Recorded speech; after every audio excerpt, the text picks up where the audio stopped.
After being honored by King Xerxes and promoted to the highest position among the nobles, Haman became obsessed with power and recognition.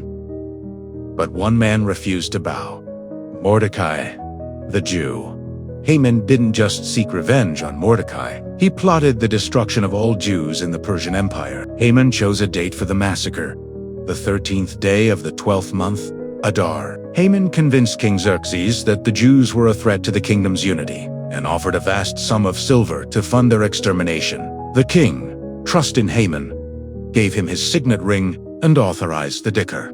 The decree was sent out to all provinces in the empire, translated into every language and script. It ordered the people to kill, destroy, and annihilate all Jews, young and old, women and children, and to plunder their possessions. The city of Susa was thrown into confusion, but Haman and the king sat down to drink.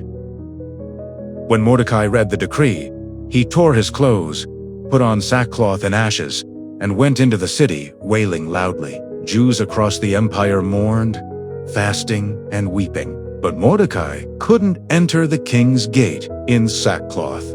And when Esther's maids and her chamberlains came and told her of Mordecai's mourning, the queen was exceedingly grieved. Esther sent clothes for Mordecai to wear, so he could enter the king's gate. But he refused them. So Esther sent Hathach, one of the king's eunuchs, to find out what was troubling Mordecai. Mordecai told Hathach everything about Haman's plot, the decree, and the money offered for the destruction of the Jews. He gave Hathach a copy of the edict to show Esther and urged her to go to the king and beg for mercy for her people. But Esther hesitated. She sent back a message. All the king's officials know that anyone who approaches the king in the inner court without being summoned is put to death, unless the king extends the gold scepter. And I have not been called to the king for 30 days. Mordecai replied with words that would echo through history. Do not think that because you are in the king's house you alone of all the Jews will escape. For if you remain silent at this time, relief and deliverance for the Jews will arise from another place, but you and your father's family will perish. And who knows but that you have come to your royal position for such a time as this? Esther sent back her answer. Go, gather all the Jews in Susa and fast for me. Do not eat or drink for 3 days, night or day. I and my attendants will fast as you do. When this is done, I will go to the king, even though it is against the law. And if I perish, I perish.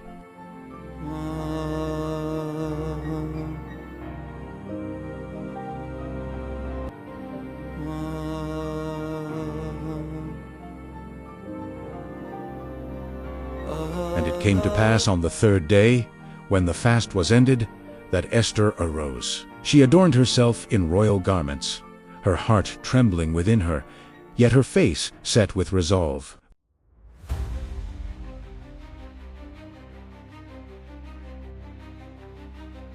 She stepped into the inner court of the king's house, where none dared enter without a royal summons, for to do so was to risk death. And lo, the king sat upon his throne of judgment, clothed in majesty, facing the entrance. His eyes fell upon Esther, and in that moment the heart of the king was moved. She found favor in his sight. And the king said unto her with a voice of wonder, What do you want, Queen Esther? What is your request? I will give it to you, even if it's up to half of my kingdom. If it please the king, let the king and Haman come this day unto the banquet that I have prepared for you. And the king said, Hurry and bring Haman to me so we can do what Queen Esther asked. So the king and Haman came to the banquet that Esther had prepared. The banquet was nothing short of royal splendor. Golden lamps flickered gently, casting warm light across the room. The table was adorned with fine linens, polished goblets, and platters of delicacies fit for a king. The scent of roasted lamb mingled with sweet spices, and soft music floated through the air like a whisper. Esther had prepared everything with care, not just for beauty, but for purpose. At the wine banquet, the king once again asked Esther. "Tell me, Queen Esther," he said with curiosity and affection, "What is your request? Whatever you ask will be granted, even up to half of my kingdom." Esther met his gaze, calm and composed. She didn't rush to speak. Instead, she chose her words with wisdom. If I have found favor in your eyes, my king, and if it pleases you to grant my request, then come again tomorrow to a banquet I will prepare for you, and bring Haman with you. Then I will share my petition. The king nodded, intrigued and willing.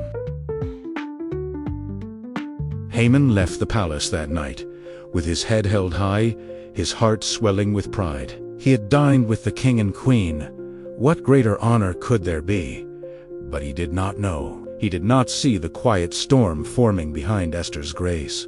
That night, the palace corridors grew quiet, but Esther's heart remained awake. She knew the moment was near. The lives of her people hung in the balance, and tomorrow's banquet would be more than a meal. It would be a turning point. Meanwhile, Haman walked home with a proud stride. The queen had invited him alone, alongside the king. Twice, his status had never felt so secure. But as he passed through the city gates, his pride was pierced by the sight of Mordecai, still refusing to bow. Rage stirred in Haman's chest, and by the time he reached his home, his joy had soured.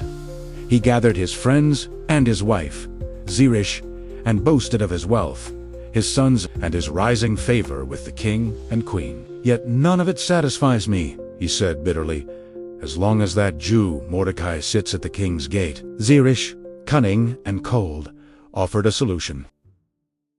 Build a gallows 75 feet high. Ask the king in the morning to have Mordecai hanged on it.